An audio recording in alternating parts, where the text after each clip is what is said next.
Good morning, my brilliant students. The other major assessment for 507 is Assessment 6. And I particularly really enjoy this assessment. And I'm really excited that it's going to be finishing up right when we're going to ISTE, because I think that this might spark some interest for you guys and maybe inspire some other sessions that you might want to go to. So what we're talking about now is helping all students learn.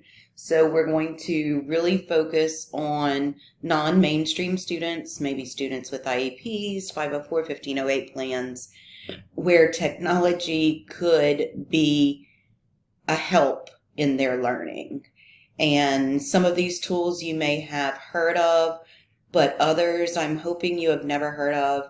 And when you say the words assistive technology, at least for me, the first thing that pops into my head is, very big hardware and complicated hardware. And it's not like that anymore, y'all. A lot of the stuff we're going to be looking at is Google extensions that help the visually impaired, Google extensions that will read the web page to a student, little things that you can implement in your classroom with students that can really make a difference in their learning experience. So this is actually one of my favorite assessments. So I hope you enjoy it and learn some too.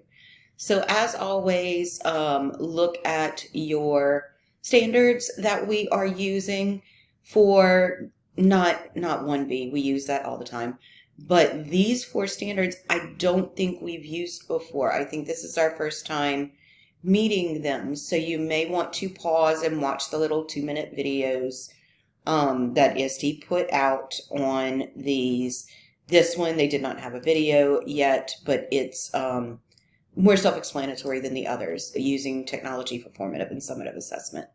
But these 3 are really looking at how to use technology to help all students learn. Okay, so as always, we have a learn section, and over on the right is your template where you tell me all that you learned with this. Probably my favorite part of this assessment is we are going to have a live Zoom meeting with AT experts. I don't think Miss Tammy's going to be able to make it this year, but I'm still trying. But Miss Mary from Calcasieu Parish, y'all, she's a rock star. She knows more about this stuff than anybody I've ever met, and she's a very engaging speaker. So we're going to be working with her. I'm not sure if in the next, I think it's supposed to be on the 6th, so I have 5 more days to maybe look for another assistive technology expert. But it's amazing, guys, how many parishes don't have someone like Miss Mary on their staff. For example, East Baton Rouge does not have an assistive technology coordinator. Iberville, Lafourche, Terrebonne, we do not have assistive technology professionals on staff at the school board. So learning from someone like Miss Mary, and hopefully Miss Tammy if she can get on, she's in Lafayette, I really think you're going to enjoy your time with them. So as we go through these, I want you taking notes on all of the different topics that we talked about. And here are some last minute ads for Learn. I don't think I put them up here. I will go ahead and put them up here before y'all get to it. And I'll put those Learns here too. Very short video clips. Immersive Reader is probably my absolute favorite assistive technology tool of the last year or so. If you haven't heard about it, game changer. Okay, so what are you actually going to be doing after you learn about all of your assistive technology? So, first standard, advocate for equitable access. Identify 2 students within your classroom that could benefit from assistive technology. What specific assistive technology solutions that you learned about can help? How could this solution be useful to the student outside of the classroom? Is this allowed when utilizing some of the resources that we're going to be talking about up here? So a question I got last semester was, does it have to be like little Johnny from last year? No, absolutely not.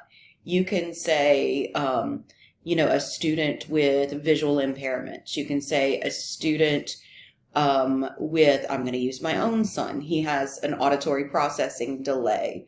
So he uses Immersive Reader to read things to him while he reads things on the screen. And that just is a huge game changer for Christian. So any type of student that you've come into contact with, it can be two students combined, from past students, whatever you need. Okay, the second one, accommodate for learner differences. Develop a plan for next school year and articulate how specifically you will meet their needs utilizing assistive technology. So just think about next year. Think about what tools can you put into your classroom easily that could help students.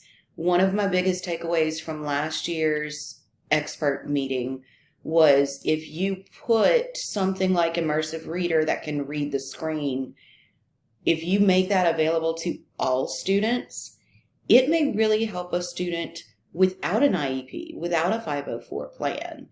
And you may be able to utilize some of these assistive technologies to help all students and not just those with specific needs. So that's basically what I'm getting at here is what tools have you learned that really could be easy to slide into your classroom or your job next year and really help. Okay, then identify 2 students that you met in the case studies above. Different students, these are from the readings above in the Learn section. What assistive technology solution could assist these?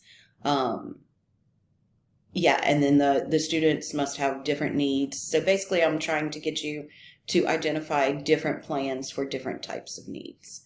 Okay, and then using assessment data, identify a student with a plan. If you still have access to the plan, great. If not, you have worked with these plans for years. Just get in your brain with one plan that you've worked with and how assistive technology can help. So lastly, implement learning experiences for students to be empathetic and socially responsible. I think that y'all reading this will, not have questions. So I'm not going to go through this. Again, when you reflect on these things here, remember that what you put in these boxes, the intent of this is that at the very end, when we turn in the ISTE certification document, is that you're copying, pasting these reflections at the end of each of your assessments onto your master document showing how you meet this standard. So please don't take these lightly because it will make your life a lot easier in the fall in capstone when we put together our last document for ISTE certification.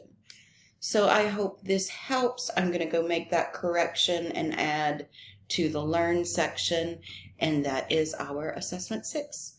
As always, let me know if you need anything. Have a great day.